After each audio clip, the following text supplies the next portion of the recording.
인천 제2교회 성도 여러분, 이렇게 인사드리게 돼서 정말 반갑고 고맙습니다. 지금 소개받은 최은영입니다.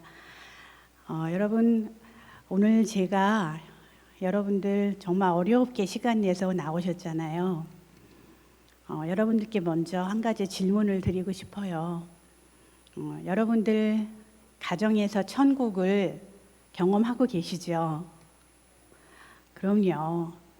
남편하고 아이들하고 정말 단란하게 저희가 보내는 시간 속에서 하나님도 만나고 아마 좋은 시간들을 보내실 거라고 생각해요. 그러나 가끔씩 저희가 가정에서 지옥을 맛보기도 하지 않아요? 천국을 맛볼 때가 더 많으세요? 지옥을 맛볼 때가 더 많으세요?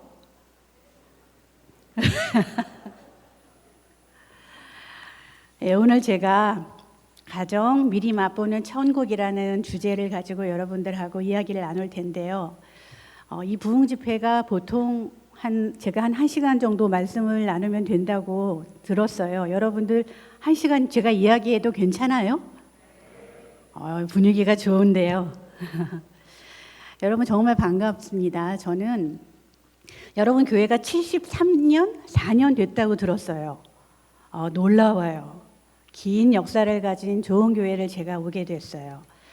저는 지금 69년이 된 똑같은 합동측 교단에 교회를 섬겼던 목사의 딸로 태어났어요. 제가 목사 딸로 산 지가 벌써 한 50년이 훨씬 지났는데요. 저도 저희 집안에서 저희 부모님하고 살면서 천국도 맛보고 지옥도 맛보고 그러고 지냈거든요. 오늘 이 시간에 여러분 하나님을 만나고 성령님께서 여러분들의 마음을 움직여 주시는 그런 시간을 기대하시고 오셨으리라고 생각해요. 그렇죠? 예. 그래서 하나님을 만나시려면 말씀을 봐야 되잖아요. 그죠? 말씀이 곧 하나님이시기 때문에 저희가 말씀을 몇 군데를 같이 볼 거예요. 여러분들이 말씀 공부도 굉장히 열심히 하셨다고 제가 노원성 목사님으로부터 오늘 들었거든요.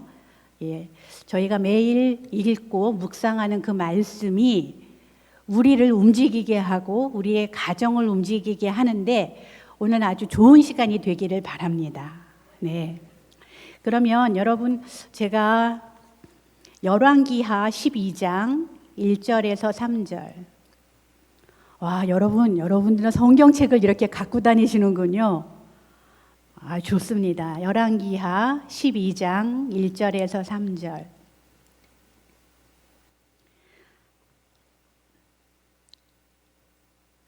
열왕기하 12장 1절에서 3절.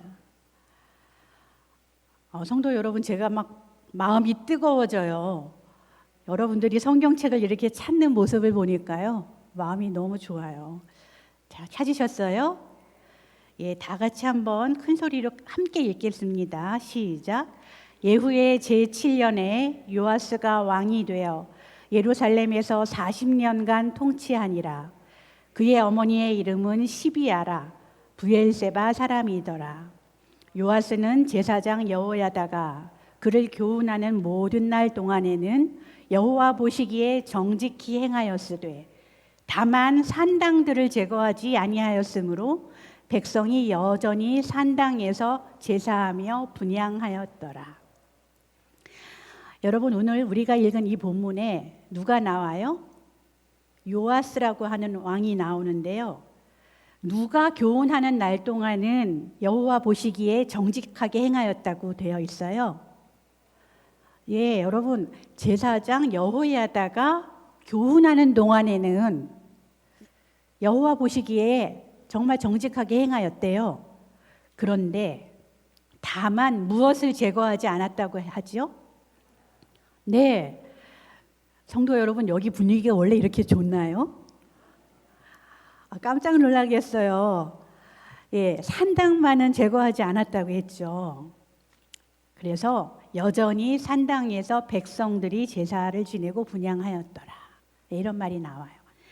자, 여러분 저랑 함께 여기 나오는 두 사람 요아스와 제사장 여호야다가 어떻게 장사를 지내게 됐는지, 어디에 묻혔는지, 장례식을 어디에서 치르게 됐는지, 여러분 그게 성경에 나오죠.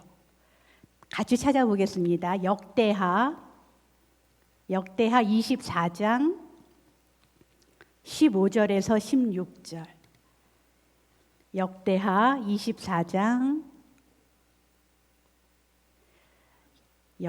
24장이에요. 네. 일단 열왕기하에서 역대하까지 가야 되죠. 예. 24장을 찾으시고요. 15절과 16절을 준비되셨으면 저랑 함께 읽겠습니다.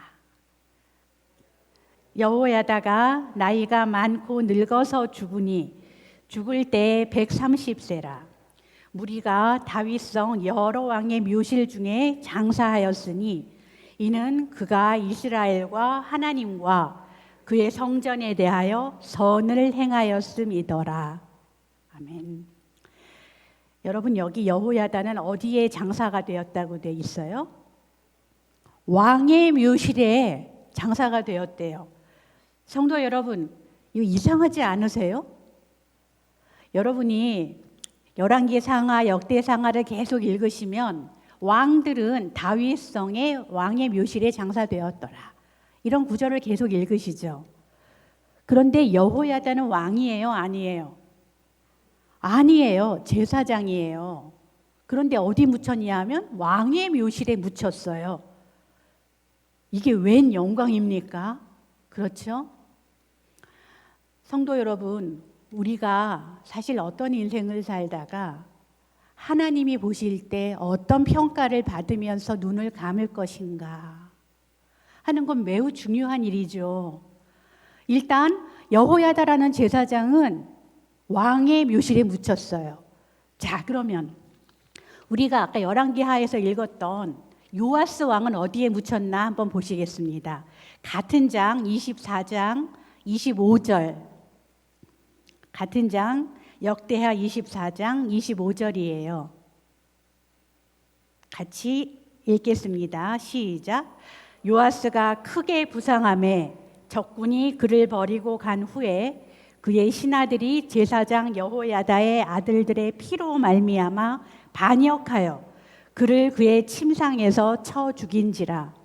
다윗성에 장사하였으나 왕들의 묘실에는 장사하지 아니하였더라.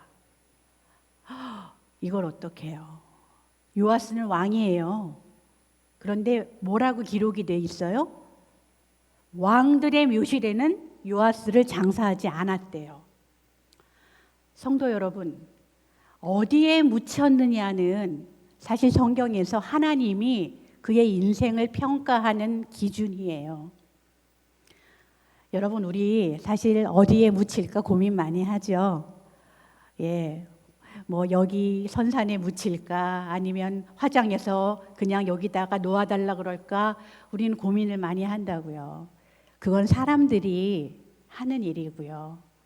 여호와 하나님 앞에서 우리 인생이 어떤 평가를 받느냐는 성서에는, 성경에는 어디에 장사되었느냐 이걸로 하나님 평가하시거든요. 그런데 제사장은 왕의 묘실에 묻히고 왕은 왕의 묘실에 묻히지 않았어요. 성도 여러분, 이거 이상하지 않습니까? 마치요, 지금 우리 시대의 이야기로 하면요, 대통령은 현충원에 묻히지 못하고요, 오히려 대통령을 보위하던 청와대 직원이 현충원에 묻힌 거예요. 제가 성경책을 읽다가 도대체 이게 어떻게 된 일이지? 너무 궁금해졌어요. 그래서 좀 자세하게 알아봤어요, 먼저. 제가 목사님께 먼저 강의 파일을 보내드리긴 했는데 지금 뜨는 걸 제가 보지 못한 걸 보니까 전달이 잘 안 된 것 같아요. 한번 확인해 주시고요. 만약에 전달이 잘 안 됐으면 제가 그냥 성도 여러분들께 말로 풀어서 말씀을 드리겠습니다. 예, 전달이 아주 잘 되었군요. 그래서 이런 순서대로 여러분 말씀을 나눌게요. 먼저 가정 미리 맛보는 천국이니까 천국이란 뭔가 한번 생각해 보겠고요. 지금 저희가 성경에서 본 두 인물 요아스와 여호야다에 대한 이야기를 제가 조금 더 자세하게 드린 후에 우리의 산당에 선 우상에 대해서 생각해 볼 거예요. 성도 여러분, 제가 상담 가르치는 교수예요. 그래서 많은 사람들을 가르치기도 하고 상담을 하지만 기법을 가르치고 대화법을 가르치는 건 별로 효과가 없고 오래 가지 않았어요. 가정에서 부모가 이렇게 대화해 보세요. 이런 기법을 써보세요. 들을 때는 그럴듯해요. 그런데 그 부모의 마음이 변하지 않으면, 그 부모가 온전히 하나님께로 돌아서지 않으면 그 가정에 천국이 만들어지기 어렵더라고요. 그래서 오늘은 여러분 기대한 대로일지 기대가 깨졌을지 모르겠지만 저는 여러분의 가정에 선 우상에 대한 얘기를 할 거예요. 아직 제거되지 않은 나의 산당에 어떤 우상이 섰을까? 그러면서 제가 여러분들이 어떻게 여러분의 제거되지 않은 산당의 우상을 알 수 있는지, 또 제가 만났던 저를 포함한 세 사람이 어떻게 아직까지도 가정의 우상을 허물지 못하고 정말 지옥 같은 삶을 살고 있었는지, 이런 이야기를 나눈 후에 오늘 말씀을 마무리해 보려고 합니다. 다음 화면 줘보시겠어요? 네, 여러분, 천국은 죽어서 가는 곳일까요? 예, 말씀 공부를 많이 하셨죠. 천국은 맞아요. 우리가 장례를 치르고 죽어서 가는 곳이기도 해요. 우리는 눈을 감고 아버지 하나님께서 우리를 맞으실 그 날을 기다려요. 그러나 여러분, 천국은 죽어서 가는 곳뿐만이 아니라 성경에서 이야기하는 천국은요, 하나님이 계신 곳을 말해요. 하나님이 임재하는 곳을 말하고요, 하나님께서 다스리는 곳을 말하는 거예요. 아멘. 여러분, 그래서 여러분의 삶이 비루하고 비참하고 매일매일 먹을 것을 걱정해야 되고 자식들의 취직을 걱정해야 되고, 내가 앞으로 어떻게 20년, 30년 벌어먹으면서 살아야지, 이걸 걱정을 하는 그 순간에도 하나님이 우리 옆에 계시면, 하나님께서 여러분의 가정을 다스리시면 거기가 천국이에요. 아멘. 우리가 이 하나님을 경험하기 위해서 오늘도 여기에 모인 거예요. 우리 그 하나님 만나고 가요. 네. 그래서 천국은 죽어서 가는 곳이기도 하지만 하나님께서 우리 가정과 함께 계시고 우리 가족들을 다스려 주시면 지금 우리 가정이 천국이다 라는 걸 우리가 매일매일 경험하면서 살았으면 좋겠어요. 아멘. 자, 그러면 다음 화면 볼까요? 우리는 말씀 공부를 하면서 말씀이 나에게 어떻게 사라져야 될지를 고민하지요. 그래서 제가 성도 여러분, 말씀의 내러티브, 말씀 이야기의 3층 구조에 대해서 먼저 잠깐 소개해 드리려고 해요. 여러분, 창세기부터 요한계시록까지 66권의 성경책 안에는 많은 이야기가 써 있죠. 읽다 보면 막 헷갈리기도 하고 졸리기도 하고, 그렇죠?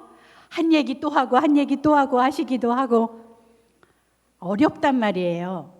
그래서 그 참 어렵고 난해한 그 말씀을 하나의 어떤 틀로 잘 이해할 수 있는 뭐가 없을까 고민하던 중에 제가 어떤 목사님께서 말씀하신 이 세 가지를 알게 됐어요. 뭐냐면 말씀은요, 맨 위에 상위 제일 위층에 하나님의 사랑의 구속 이야기가 흐른답니다.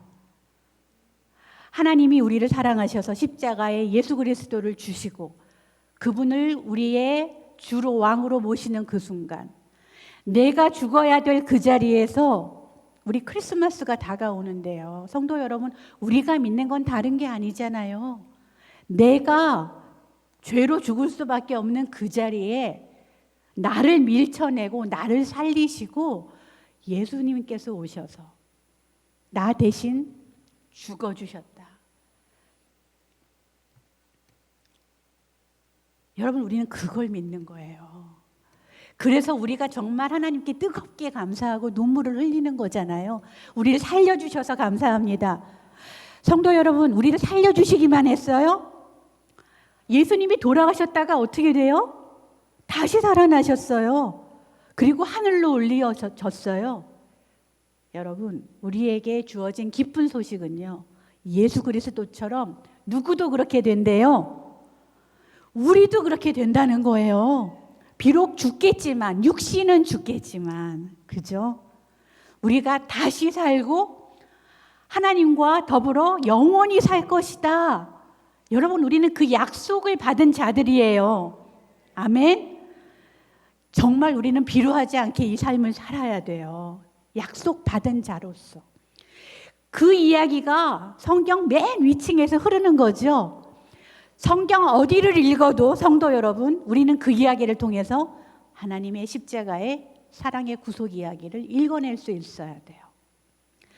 그러면 맨 위에는 그 이야기가 흐르면 중간 내러티브, 중간에 흐르는 이야기는 뭐랍니까? 여기 이스라엘 민족 이야기요. 이스라엘 민족 이야기요. 여러분, 이스라엘 가본 분도 계시지만 안 가보신 분 많죠, 여기. 우리가 잘 가보지도 않고 알지도 못하는 그 나라 역사를 우리가 왜 이렇게 열심히 읽어야 돼요? 왜 이렇게 열심히 공부해야 돼요? 이스라엘의 왕의 이야기요. 왜 이렇게 우리가 정말 매일매일 읽으면서 묵상을 해야 되냔 말이죠. 다른 이유가 아니고요. 성경의 하나님의 구속 이야기와 우리의 이야기를 연결해주는 중간층에 하나님께서는 이스라엘 민족을 사용하셨기 때문에 이스라엘 민족의 이야기가 흐르는 거예요. 중간 이야기. 오늘 그 이스라엘 왕 요아스의 이야기를 통해서 결국 맨 아래층 하위 내러티브 뭐라고 돼 있죠? 성경에 있는 인물 한 사람 한 사람의 이야기. 오늘 모세, 엘리야, 또 누구예요? 이사야, 여러분들이 아는 바울, 여러분들이 아는 모든 성경의 인물 한 사람 한 사람. 나아가서요, 성도 여러분, 성경에 이름 한자 기록되어 있지 않은 무명의 그 많은 하나님의 백성, 그 한 사람 한 사람의 이야기가 성경의 맨 밑에 흐르는 하위 내러티브, 맨 밑층 이야기예요. 성도 여러분, 오늘 이 금요 성령 집회에 오신 우리 한 사람의 이야기가 이스라엘의 민족 이야기, 오늘 요아스와 여호야다의 이야기를 통과하면서 어떤 이야기가 됐으면 좋겠어요? 맨 위에 흐르는 이야기, 하나님의 십자가 구속의 이야기가 됐으면 좋겠어요. 여러분, 우리가 성경에 이름이 나오진 않지만 하나님의 사랑, 하나님의 구속 사랑을 받은 하나님의 백성이잖아요. 그래서 우리의 가정 이야기가 하나님의 구속의 이야기 안에 정말 멋지게 쓰여졌으면 좋겠어요. 자, 그러면 여러분 잠깐 이스라엘 민족 이야기를 보고 갈게요. 다음 화면 주세요. 자, 여호야다와 요아스가 천국에 가게 된 그 길을 한번 볼게요. 지금 제가 이건 여러분하고 본문을 읽으면서 말씀드렸죠. 예, 요아스 왕은 유다의 왕이었지만 왕실에 묻히지 못했고, 여호야다는 유다의 제사장이었지만 왕실에 묻혔어요.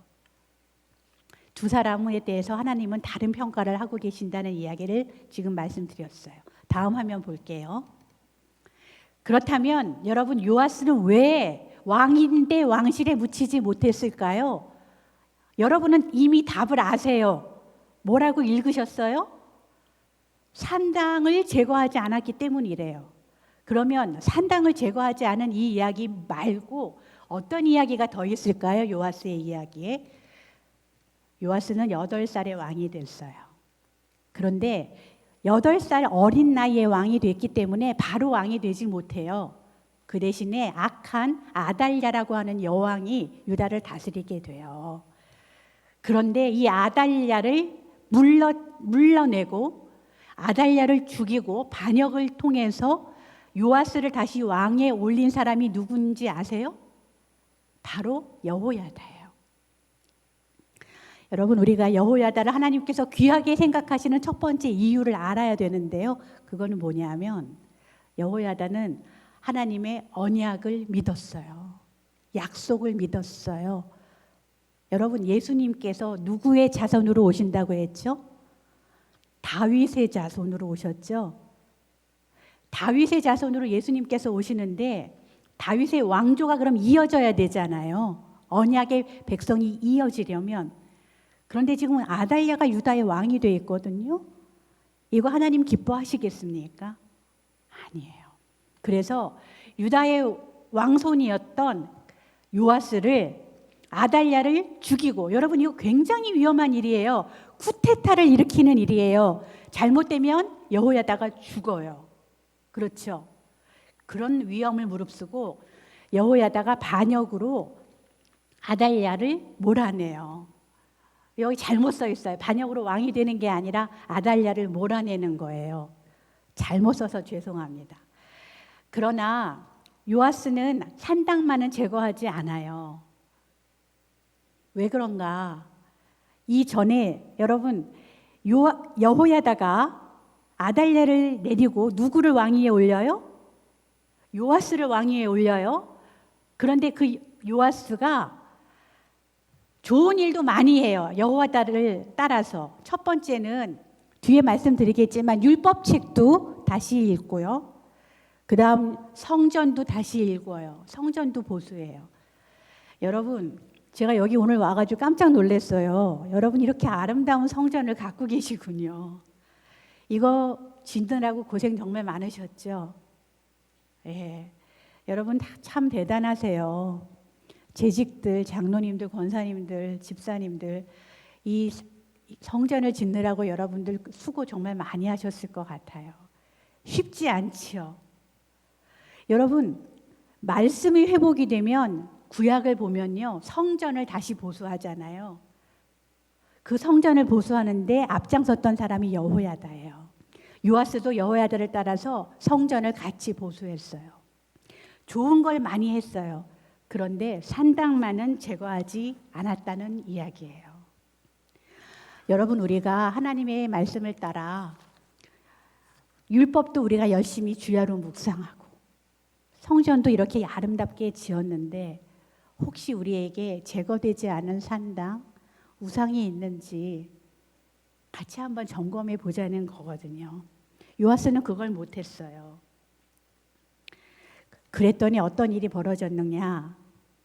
여러분, 요아스가요, 성전까지 다 지어놓고 아람 왕이 쳐들어올까봐, 아람 왕 하사엘이라는 사람이 쳐들어올까봐 미리 금을 갖다가 바쳐요.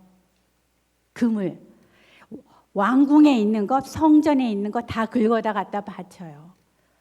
하나님을 의지했나요? 힘을 의지했나요? 하나님을 의지하지 않고 힘을 의지한 거예요. 그리고 정치적인 그 힘을 위해서 또 하나 잘못한 게 있어요. 뭐냐면 스가랴는 이 제사장 여호야다의 아들이거든요.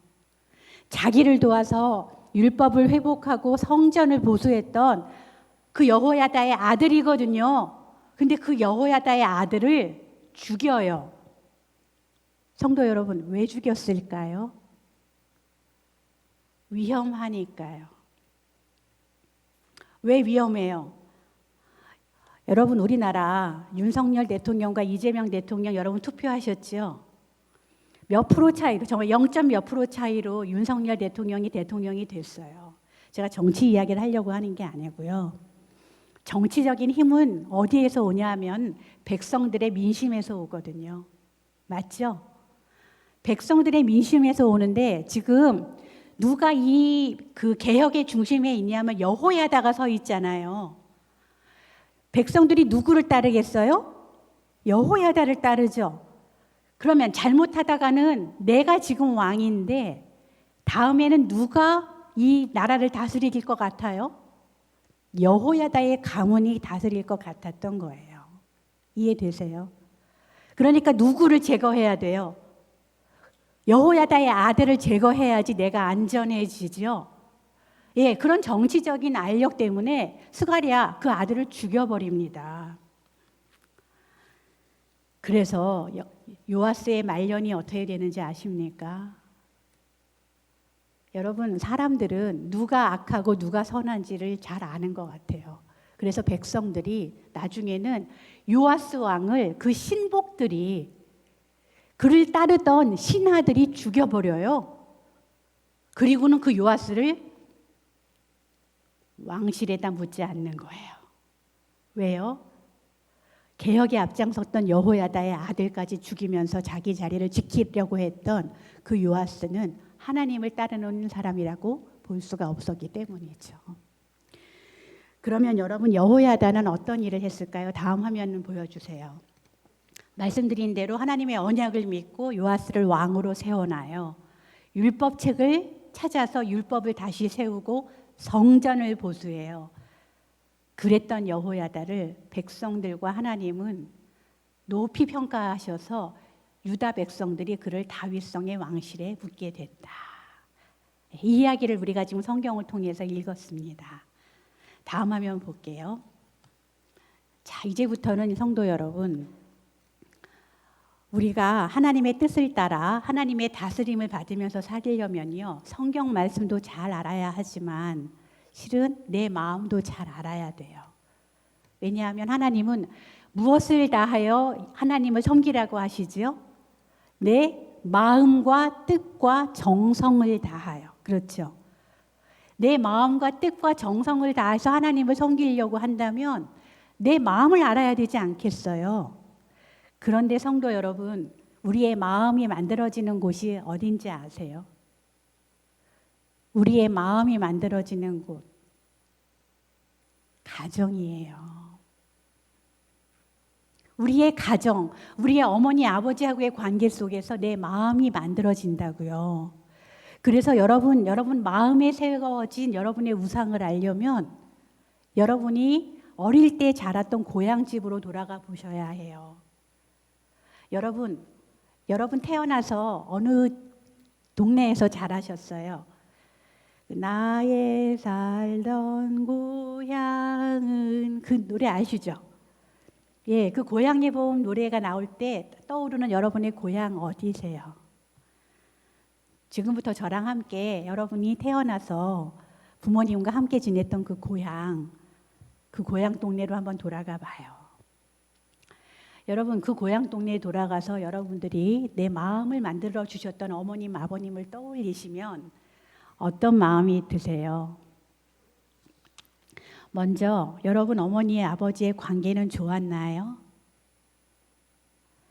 두 분은 아주 화목하게 지내셨어요? 그런 부모님들이 거의 없어요. 대신에 이런 부모님들이 많죠. 아버님은 맨날 술을 드시고 도박을 하시고 맨날 집에 와서 엄마를 막 때리고 부수고, 우리 집은 늘 불안하고 일을 어쩌나 너무 걱정이 되고 그랬던 집들이 많죠. 여러분은 그 어머니와 아버지와 같이 살면서 뭐를 가장 많이 느끼셨어요? 마음에? 불안하셨어요? 초조하셨어요? 외로우셨어요? 아니면 정말 평안하고 밝고 좋았어요? 어린 아이들은요, 엄마 아빠가 세상의 전부잖아요. 그렇죠? 근데 그 엄마 아빠가 나를 잘 지켜줄 것 같지 않으면, 더 나아가서 제가 사람들을 만나보니까 이런 집들이 많아요. 아버지가 무능하고 무력하고 폭력적이고 엄마를 자꾸 때리고 못 살게 굴고 우리 엄마가 고생해서 돈은 벌어오고, 이렇게 되면 그 집의 자녀들은 누구 편이 될까요? 아빠 편이 돼요? 엄마 편이 돼요? 네, 엄마 편이 되거든요. 그래서 엄마의 행복을 지켜주고 싶고 엄마를 보호해주고 싶고 엄마가 잘 됐으면 좋겠고 막 이런 마음들이 들어요. 여러분들은 어머님과 아버님과 같이 지냈던 고향집에서 어떤 경험들을 하셨어요? 그게 좋은 경험이든 좋지 않은 경험이든 저랑 같이 한번 힘들어도 한번 떠올려 보시면 좋겠어요. 왜냐하면 우리의 우상은 여기에서 만들어지기 때문이에요. 우리는 어릴 때부터 이 어머니 아버지와 자라면서 내가 이 집을 좀 지켜보려고, 내가 엄마 아버지한테 사랑을 좀 더 받아보려고, 내가 엄마 아버지의 인정을 좀 더 받아보려고, 내가 우리 엄마 아버지를 좀 더 든든하게 안전하게 지켜드리려고 노력해 하셨을 거예요. 여러분, 바로 그것이 나를 지켜줬던 거기 때문에, 그렇게 해서 우리가 그 고향집에서 나 스스로를 지키고 안전하게 하고 가치 있게 하면서 살아남았기 때문에 알든 알지 못하든 그게 우리의 우상이 되기 쉽거든요. 성도 여러분, 우상은 이렇게 틀로 만들어 놓은 신상 같은 걸까요? 아니에요. 여러분, 우리가 산당에 제거하지 못한 우상이란 내가 어릴 때부터 살아오면서 부모님과의 관계에서 성장하면서 내가 나 스스로를 지키고 싶고, 나 스스로를 좀 더 인정받게 하고 싶고, 내가 좀 더 내 힘으로 잘 살고 싶고, 그래서 했던 모든 노력들이 그게 다 나의 우상이 되는 거예요. 왜 그럴까요? 여러분들이 성장했던 그 고향집에 하나님 안 계셨어요? 하나님은 전에도 계셨고 지금도 계시며 앞으로도 우리랑 함께 하실 분이에요. 그분이 우리의 성령 하나님이시죠. 그러면 전에도 계셨고 전에 계시던 그 하나님께서 여러분의 고향집에서 여러분들을 지키지 못하셨겠냐고요. 전에도 계셨던 그 하나님께서 여러분의 어머니와 아버지는 여러분을 알아주지 않았지만, 여러분의 오빠만, 여러분의 남동생만 귀하게 여기고 사랑했겠지만, 여러분의 하나님이 여러분을 귀하게, 존귀하게 보지 않으셨겠냐고요. 그 하나님을 우리가 미처 깨닫지 못하고 그 하나님과 어긋난 관계로 살고 있었다면 성경은 그것을 죄라고 하는 거란 말이죠. 우리 그렇게 공부했잖아요. 그렇죠? 그래서 하나님과의 관계를 회복하려면 성도 여러분, 말씀도 잘 읽어야 되지만 나를 알아야 되는 거예요. 내 마음을 알아야 되는 거예요. 여러분, 다시 제가 아까 보여드렸던 그 화면으로 가볼게요. 여러분, 어머니 아버님에 대한 이야기를 했어요. 두 번째는 여러분의 우상을 찾기 위해서 자라면서 여러분들이 가정에서 가장 많이 듣던 말이 있어요. 어떤 분들은 야, 얘는 너무 착한 아이다. 야, 얘가 우리 집의 기둥이다. 아이고, 얘가 우리 집의 사고덩이다. 아이고, 얘만 없으면 좋겠다. 이런 얘기들이 있잖아요. 어떤 분들은 이런 얘기도 들어요. 너 내가 안 낳으려다가 낳았다. 내가 너 지우려고 농약을 몇 번을 먹었는데 넌 참 즐기더라. 여러분, 이런 얘기를 자꾸 들었어요. 그러면 마음이 어떨까요? 아휴, 나는 태어나지 않았어야 되는 인간인가? 아유, 내가 우리 집의 기둥이 돼야 되나? 아유, 나는 착해야 되니까 힘들다는 말을 하면 안 되겠구나. 여러분들이 집에서 살면서 제일 많이 듣던 이야기가 뭐지요? 여러분, 우리가 많이 듣던 말을 따라 우리는 우리의 우상을 세워요. 하나님보다 착한 게 먼저고요. 하나님보다 아유, 네가 우리 집의 복덩이다. 이런 얘기를 자꾸 들으면 하나님보다 돈이 먼저가 되는 거예요. 네가 우리 집의 기둥이다. 이런 얘기를 들으면 하나님보다 기둥이 되기 위해서 내가 성공해야 되는 거예요. 여러분, 이런 과정으로 우리의 우상들이 우리의 마음에 세워진다는 말입니다. 세 번째, 여러분 가족 중에서 여러분이 두렵거나 불안하거나 이런 사람들 없었어요? 누가 제일 겁났어요? 아니면 여러분 가정에서 제일 걱정되고 염려스러운 사람들이 누구였어요? 아팠던 동생이 있어요? 오래 우울증으로 고생하셨던 엄마가 계세요? 여러분, 우리 집에 무섭거나 아프거나 이런 사람들이 있었다면 당연히 우리는 그들을 도와야 됐고 그들을 돌봐야 됐기 때문에 하나님보다 그 일이 더 앞서게 되는 거예요. 여러분 잘못 살았다는 게 절대 아니고요. 여러분 수고하고 애쓰셨어요. 그러나 우리가 전에도 계셨던 그 하나님을 알려면 걱정되고 불안했고 너무 안쓰러웠고 했던 그 가족들에게도 누가 계셨다는 걸 알아야 되죠. 하나님이 그들을 지키시고 하나님이 그들의 아버지가 되시고 하나님이 그들의 사행을 책임지실 거라고 하는 믿음이 우리에게 있어야 되는 거예요. 아멘. 하나님이 그들에게 계신데 내가 하려고 했던 것, 내가 돌보고 내가 다 책임지려고 했던 거, 그게 내가 바로 하나님이 되는 거예요. 다른 게 죄가 아니에요. 하나님만이 하실 수 있는 것을 내가 하려고 했던 게 그게 죄인 것이고요. 그걸 하던 과정에 우리 가정에 세워지는 게 우리의 우상인 거예요. 알지 못하면 내리지 못해요. 깨닫지 못하면 내려놓지 못합니다, 성도 여러분.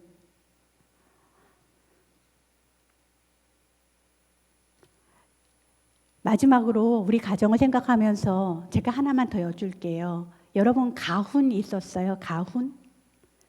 가훈이란 거 있죠? 집안에 이렇게 써서 붙여놓기도 하고.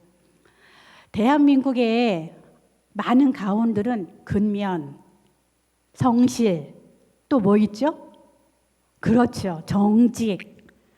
대부분 요 어디에서 정해져요? 근데 성도 여러분 가만 생각해 보세요. 하나님도 잘 알지 못했던 우리 어머니 아버지가 근면해라, 바르게 살거라, 성실해라, 정직해라 왜 써놨을까요? 가훈으로? 근면하고 성실하고 정직해서 어떻게 되라고요? 잘 살라고요. 잘 살라고요. 여러분 웬만하면 근면하고 성실하면 잘 살지 않나요?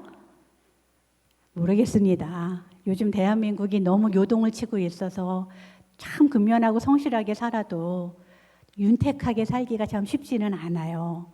그러나 대부분 근면하고 성실하면 잘 산단 말이에요. 혹시 여러분도 여러분의 가훈을 만들어서 여러분의 자손에게 넘겨주고 계신가요? 여러분이 만든 가훈은 뭔가요? 이제 여러분 우리 집에 우상을 내리고 그 자리에 하나님을 저희가 올려드리려면 우리의 가훈도 다시 생각해 봐야 돼요. 여러분 어떤 가훈을 어떤 의도로 만드셨어요? 목회를 40여 년 하셨던 저희 아버님은 우리 집 가훈을 이렇게 정하셨어요. 남과 척지지 말라라. 여러분 척지는 게 뭐지요?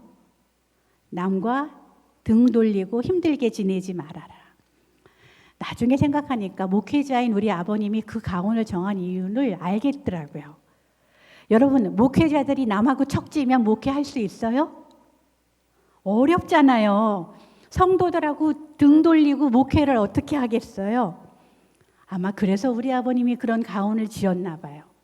그런데 여러분, 제가 기독교 상담을 하는 사람이잖아요.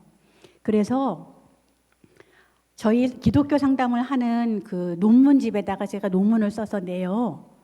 그러면 여러분, 신학교 교수님인데도 저하고 신학이 다른 분들은요, 논문 평가에다가 이렇게 써서 내주시더라고요.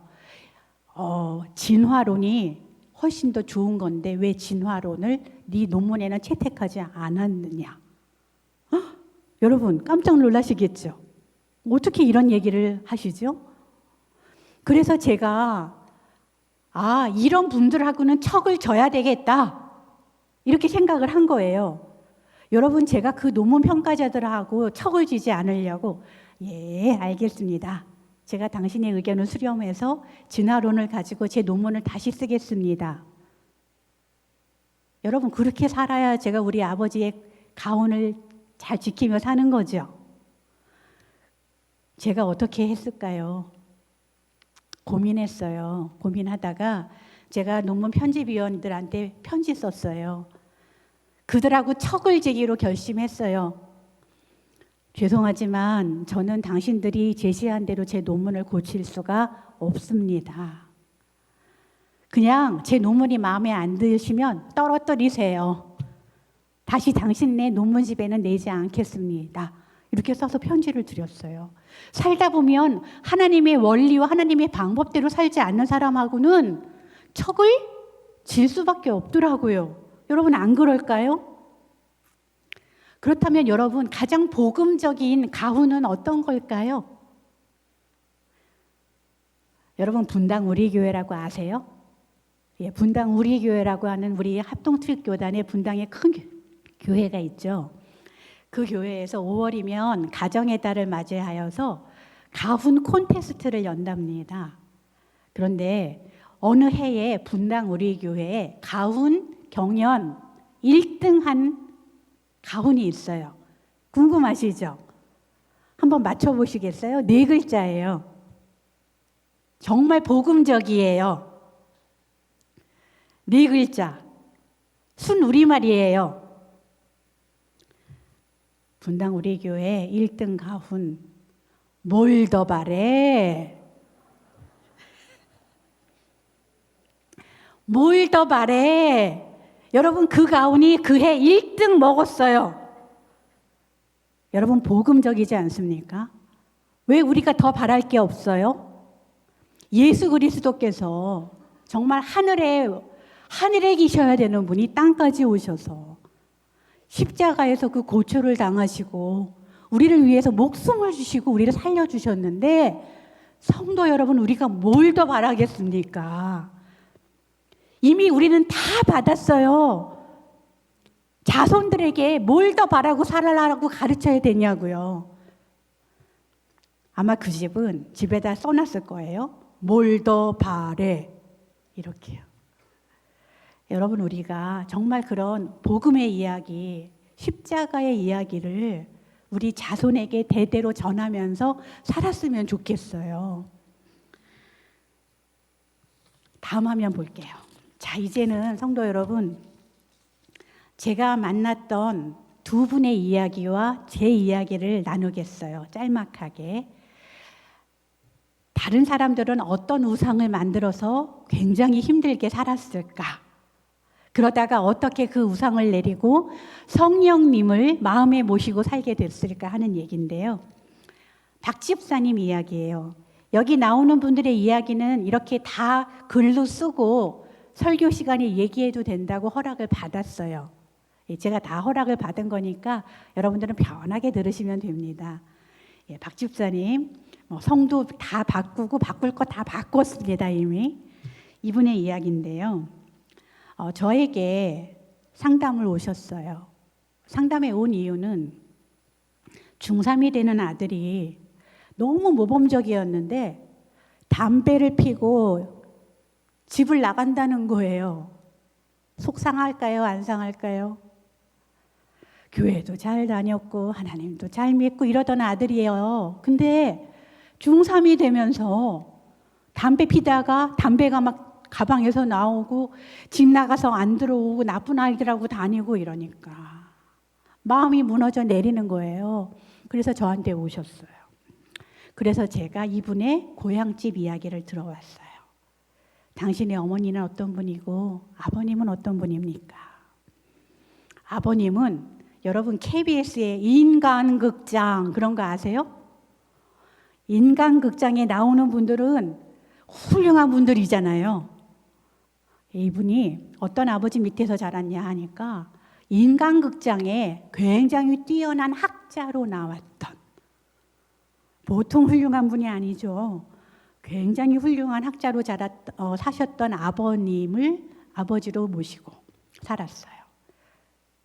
그런데 문제가 있었어요. 그 인간극장에는 그 아버지가 외도가 그렇게 심했다는 건 방송에서 안 보여줬을 거예요. 이 아버지가 외도가 너무 심했어요.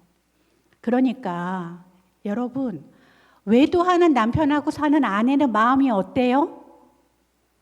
힘들죠. 마음이 무너지죠. 그래서 아버님이 그렇게 뛰어난 학자면 뭐 하냐고요. 엄마가 깊은 우울증으로 들어간 거예요. 성도 여러분, 마음이 우울해지면 자녀를 봐도 웃지를 못해요. 인상이 찌그러져서 웃음이 안 나온다고요. 그러면 자녀들은 어떤 마음이 들까요? 우리 엄마가 나를 싫어하나? 우리 엄마가 내가 마음에 안 드나? 내가 어떻게 하면 우리 엄마가 웃을 수 있을까? 어릴 때부터 계속 그거를 생각하면서 살았던 거예요. 그러던 어느 날 어머니가 하얀 끈으로 목을 메고 자살을 하셨어요. 스스로 목숨을 끊었는데요. 그 자살하는 현장에 중학교 2학년짜리였던, 그 당시 중2였던 이 사람밖에 없었던 거예요. 여러분, 얼마나 무서웠겠어요. 지금 내가 그렇게 위하던 엄마가 내 눈앞에서 목을 메고 죽어가요. 여러분, 이분이 그 이야기를 하면서 30분 동안 목을 놓아 꺼이꺼이 우셨어요. 아무한테도 말할 수 없었대요. 심지어 고등학교에 가서는 거짓말을 했대요. 뭐라고 거짓말을 했냐면은 엄마가 이미 돌아가시고 없잖아요. 근데 우리 옛날에 성도 여러분 도시락 싸가지고 갔죠, 학교에.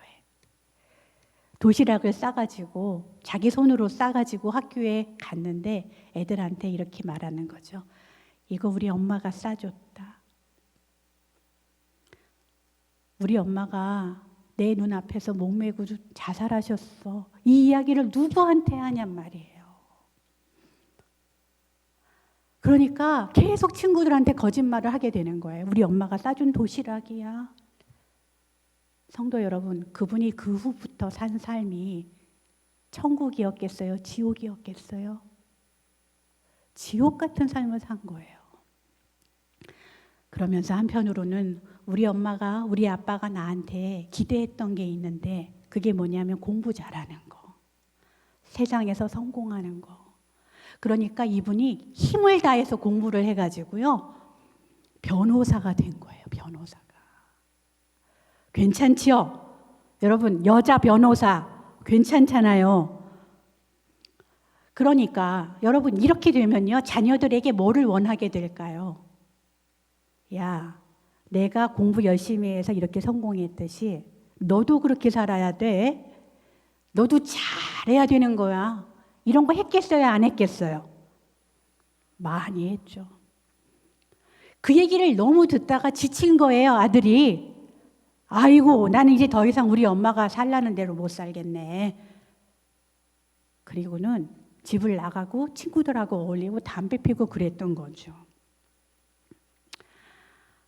저와 함께 이야기를 나누다가요, 자기 어머니의 자살 이야기를 저한테 털어놓던 그분은 무슨 이야기를 하셨냐면, 교수님, 사실은 제가 하나님 정말 잘 믿어보려고요, 교회에 안 빠지고 다녔습니다.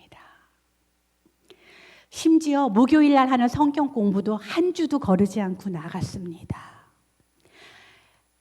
수요일 저녁 예배도 한 주도 거르지 않고 나갔습니다. 왜냐하면 하나님도 우리 엄마 아빠처럼 내가 빈틈없이 잘하는 모습을 보고 싶었던 분인 줄 알았어요. 이렇게 말씀을 하시는 거예요.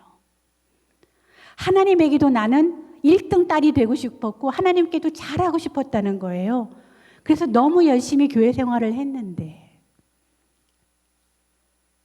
실제로는 자신의 마음 안에 있었던 거짓을 내려놓지 못했던 거죠. 그 우상을 내려놓지 못했던 거죠. 저와 함께 그 어머님이 자살했던 장면 안으로 다시 들어가 봤어요. 많이 우시고 모든 걸 다 털어놓으시고 나서 제가 다시 한번 눈을 감아 보세요. 자, 이제는 당신을 너무너무 사랑하셔서 십자가에 자기의 아들을 주시면서까지 사랑 고백을 해주셨던 그 하나님을 다시 어머님이 돌아가셨던 그 장면, 그 집에 모셔보세요. 눈을 감고 함께 기도하는 마음으로 여러분 그 장면을 다시 저희가 방문해 봤어요. 그런데 놀라운 일이 일어났어요. 정말 성령님께서 놀라운 일을 일으켜 주셨어요. 그분이 눈을 감고 그 하나님을 마음에 모시고요. 성령님을 마음에 모시고요. 고향 그 집을 다시 돌아가 본 거예요. 내 눈앞에서 어머니가 목을 맸던 그 고향집, 정말 다시 떠올리고 싶지 않았던 그 고향집 다시 돌아가 봤어요. 그랬는데 한참 묵상을 하시더니 이분의 얼굴에 미소가 번지기 시작했어요. 웃음이 번지기 시작했어요. 어떤 일이 일어났는지 아십니까? 저한테 이렇게 말씀하셨어요. 교수님, 제가 하나님을 다시 그 집으로 초대를 하고 눈을 감고 기도하는 마음으로 돌아가 봤는데요. 하나님께서 어머니가 돌아가신 그 집 전체를 두 팔을 뻗어서 안고 계세요. 하나님께서 그 집 전체를 두 팔을 뻗어서 안고 계시는 게 보여요, 교수님. 그러시는 거예요. 여러분, 그날부터 그분의 삶은 달라졌을까요? 달라지지 않았을까요? 많이 달라졌어요. 더 이상 하나님은 내가 잘 보여야 되는 분이 아니게 됐어요. 내가 더 이상 하나님 앞에서 더 열심히 살아야 되지 않아도 됐어요. 왜냐하면 하나님은 그 두 팔 벌리고 그 집을 안으시면서 내 과거의 끔찍한 고통을 아시고 나의 슬픔을 아시고 나를 위로하고 눈물을 닦아주셨고 나를 안심시키셨던 그 하나님이라는 것을 그분이 마음으로 경험하게 되신 거예요. 그리고 나서 상담을 마칠 즈음에 이분이 저한테 이런 말씀을 하셨습니다.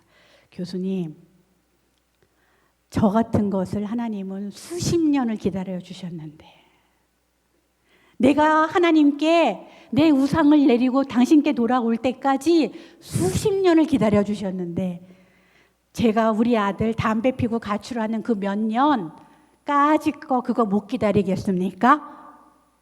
이렇게 말씀하시는 거예요.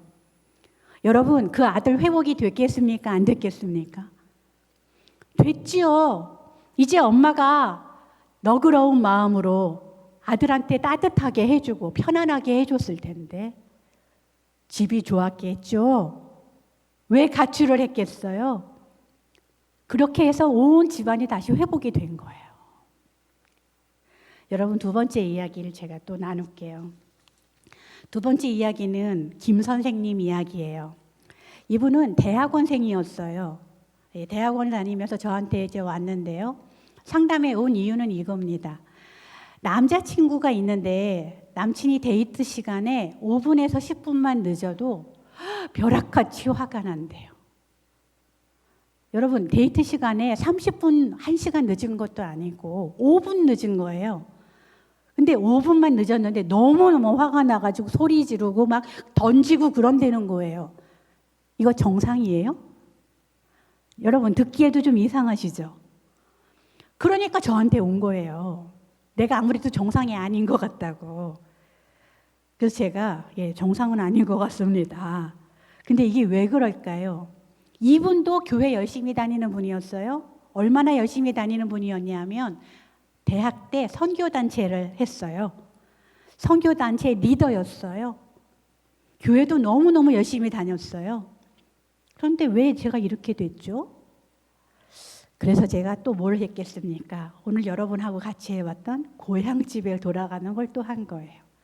당신의 아버지와 당신의 어머니는 누굽니까? 어떤 분이셨습니까? 이분의 아버지는 서울의 좋은 대학을 나왔어요. 지방에 내려가셔서 지방의 행정관이 되고 싶었어요. 그런데 이 대학원생이 너무 어릴 때 병이 나셨어요. 그래서 이 아이가 어릴 때부터 병원에 입원을 해서 오래 투병 생활을 하셨어요. 성도 여러분, 남편이 계속 병원에 누워 있으면 돈은 누가 벌어요? 아내가 벌 수밖에 없죠. 그러니까 이 대학원생의 어머니가 일찌감치 생활전선에 뛰어드신 거예요. 여러분, 아빠는 병원에 누워 있죠. 엄마는 돈 벌러 나갔죠. 집에 누가 있어요? 아무도 없는 거예요. 나를 돌봐줄 어른이 없는 거예요. 그래서 이 여자 대학원생은 어릴 때부터 너무 외롭고 공허하고 쓸쓸하고 불안하고 이러던 삶을 살았던 거죠. 그런데 아버님에게 하루는 병문안을 갔는데요. 7살 때쯤이었어요. 이 사람이 7살 때쯤에 병문안을 갔는데 지금처럼 추운 겨울이었어요. 여러분, 겨울철에 길거리 음식 중에 여러분 좋아하는 거 뭐 있으세요? 예? 떡볶이 또 있죠. 이렇게 구워서 파는 거. 붕어빵. 이 친구가 그때 그 붕어빵 추운데 자기가 먹고 싶은데 아버지 갖다 드리려고 2개를 산 거예요. 길거리에서. 그걸 사가지고 이렇게 소매추매에 넣어가지고 병원에 갔어요. 가서 아버지 이거 드시고 빨리 일어나세요. 그랬는데 그때 아버지의 병원이 너무 깊어지셨어요. 그래서 붕어빵을 드실 수가 없었어요. 그러면서 아버님이 거의 유언처럼 마지막 말씀을 남기셨어요. 그게 뭐냐 하면, 얘야, 붕어빵은 난 안 먹어도 된다. 근데 이 붕어빵 네가 먹고, 여기까진 괜찮은데요. 이 붕어빵 네가 먹고 학력고사 전국 수석을 해줘라 라고 말씀을 하신 거예요. 여러분 같으면 그 붕어빵을 먹겠어요? 안 먹겠어요? 여러분 붕어빵 먹고 전국 수석 하겠어요? 안 먹고 안 하겠어요? 저 같으면 그 붕어빵 안 먹고 안 할 것 같아요. 근데 여러분 너무 어린 아이잖아요. 제가 그 사람이 붕어빵을 먹었는지 안 먹었는지는 모르겠어요. 그런데 유언처럼 아버지가 하신 말씀이 있죠. 뭐 하라고요? 전국 수석, 학력고사, 요즘에 수능 전국 수석을 하라 그랬거든요. 이분이 공부를 열심히 했을까요? 안 했을까요? 엄청 열심히 했죠. 그래가지고요, 놀라지 마세요. 전국 수석은 못했는데요. 그 도에 도수석을 했어요. 그 해에. 도수석. 서울대 들어갔겠죠? 서울대 대학원도 들어갔죠? 그런데 다시 처음으로 돌아가서 왜 남친이 5분만 늦으면 그렇게 화를 내냐고요. 이 똑똑한 분이 짐작되시는 게 좀 있으세요? 여러분, 나의 남자친구, 나의 여자친구, 나의 남편, 나의 아내 다 누군지 아세요?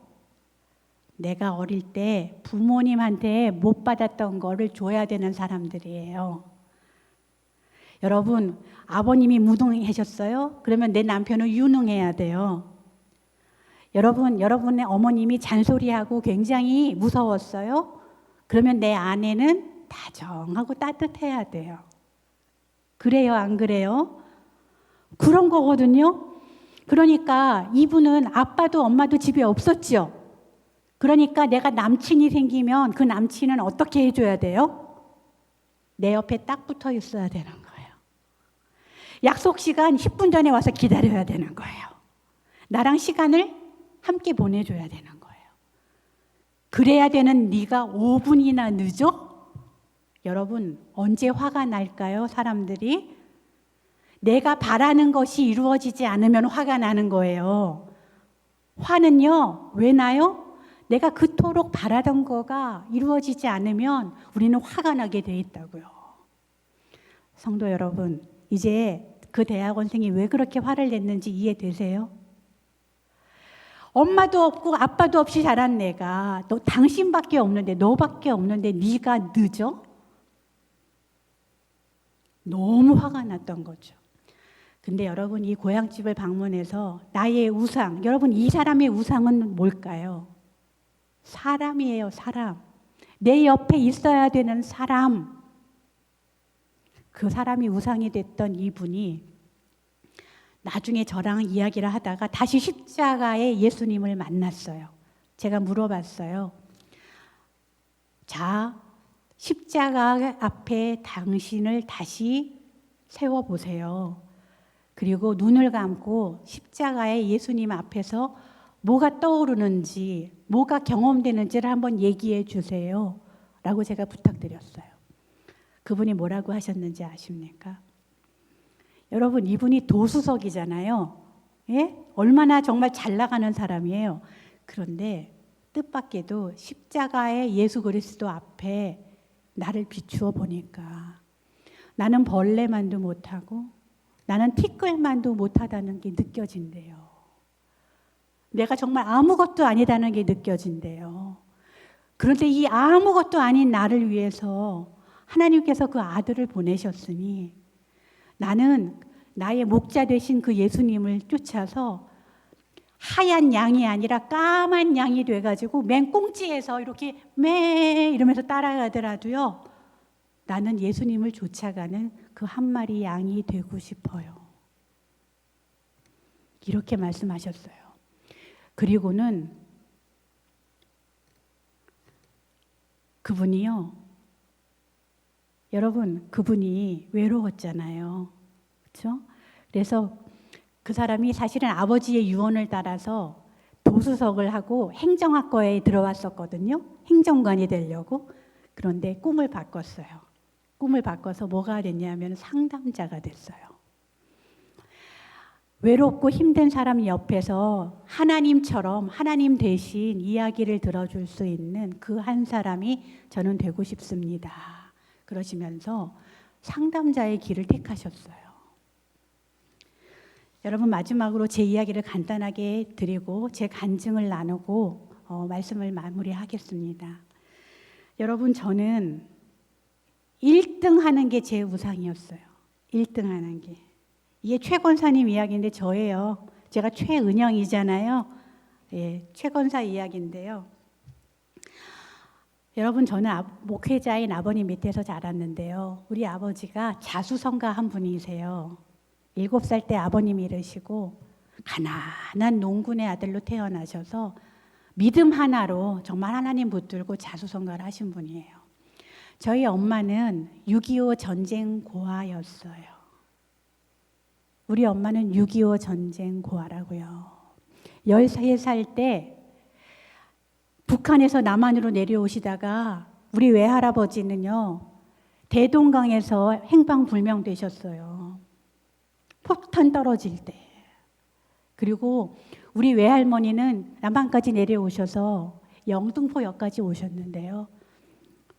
영등포역에서 겨울에 땔감 주스러 가시다가 기차에 치여서 돌아가셨대요. 여러분, 그 집에 둘째로 태어난 분이 저희 엄마인데요. 13살에 부모를 다 잃고 고모 집에 얹혀 사셨거든요. 고모 집에 얹혀 살면서 나 공부 좀 시켜줘 했는데 우리 고모 할머니가 공부를 안 시켜주신 거예요. 한이 맺혔을까요? 안 맺혔을까요? 공부에 한이 맺히셔서 나중에 결혼해서 첫 딸을 낳았는데 그 첫 딸이 바로 저예요. 그러면 저한테 뭐를 요구하셨겠어요? 공부 잘하라고. 저는 공부를 열심히 해야 됐어요. 왜냐하면 우리 엄마 아빠가 저보다 제 여동생을 더 좋아한다는 게 느껴졌기 때문이에요.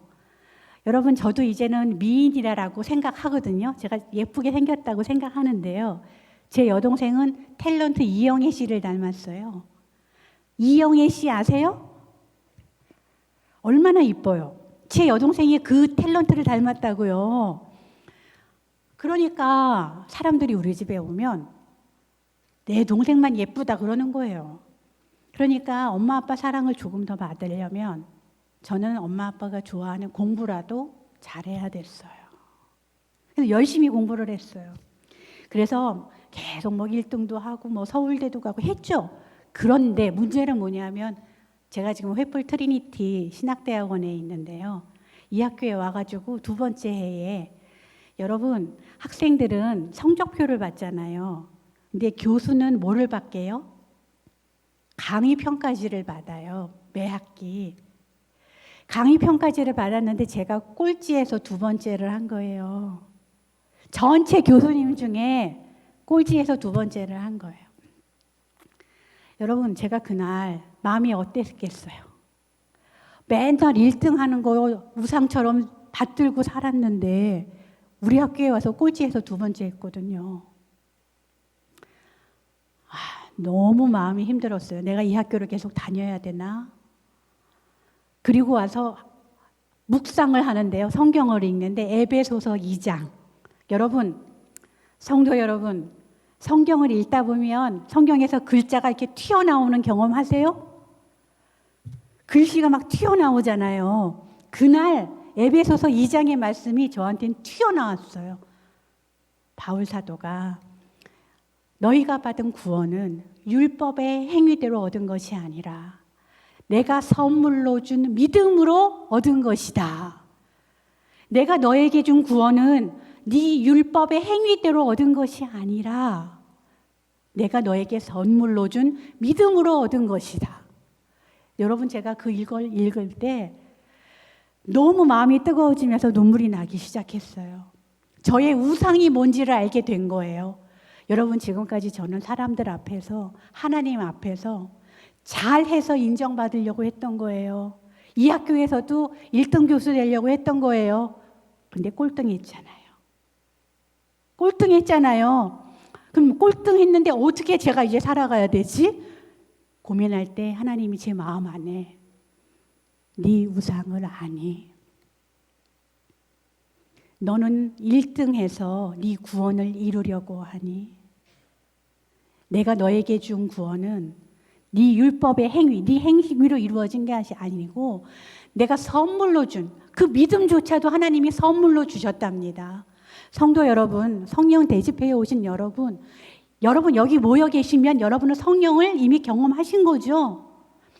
여러분 선물로 준 성령님이 여러분 마음 안에 계시죠. 여러분 이 성령님께 우리는 계속 물어야 되는 거예요. 매일매일 물어야 되는 거예요. 성령님, 제가 고향집에서 세웠던 우상이 뭘까요? 알려주세요. 제가 그 우상을 제 산당에서 제거하게 도와주세요. 그리고 그 우상이 제거된 그곳에 성령님만이 다스려 주세요. 하나님께서만 다스려 주세요.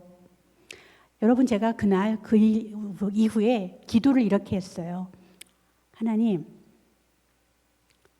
너무 감사합니다. 제가 얻은 구원이 내가 뭘 잘해서 얻은 게 아니라 하나님이 선물로 준 믿음으로 된 것임에 감사합니다. 이제는요, 예수님께서 저를 살리기 위해 목숨을 주셨으니 제가 하나님 사랑하는 마음으로 이 학교에서 맨날 꼴찌 하더라도 맨날 꼴찌 성적표 얻더라도 하나님께서 저를 다른 곳으로 옮기지 않으시면 여기서 그냥 꼴등 교수로 살게요. 그래도 저는 만족합니다. 왜냐하면 하나님께서 십자가에서 저 하나를 위해서 아들을 죽이셨으니까요. 그 사랑에 제가 감사합니다. 그래서 제가 20년째 이 학교를 안 떠나고 있잖아요. 왜냐하면 이제는 하나님께서 저를 움직여 가시고 하나님의 그 십자가 사랑이 제가 세웠던 그 우상을 매일매일 허물기 때문에 그렇습니다. 여러분, 여러분의 가정이 하나님께서 임재하시고 다스리는 천국이 되기 위해서는 무엇을 해야 할까요? 여러분 고향집으로 돌아가셔서 아직도 제거되지 않은 여러분의 산당에 서 있는 여러분의 우상을 발견하고 여러분 그 우상을 내리시고 그 우상이 섰던 자리에 십자가 예수 그리스도의 사랑을 다시 놓으시길 바랍니다.